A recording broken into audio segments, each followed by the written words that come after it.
And this is why we are here today to continue our work by breaking ground for construction of the Marian Gardens.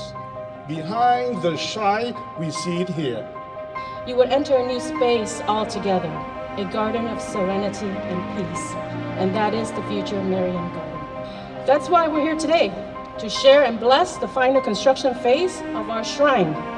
Commit yourself to this wonderful ongoing relationship with the diocese to make this place, Christ Cathedral Campus, the Shrine of Our Lady of Vang, a place, a wonderful place of pilgrimage to draw many people to Jesus Christ our Savior and to our Blessed Mother, His Mother, and our Mother.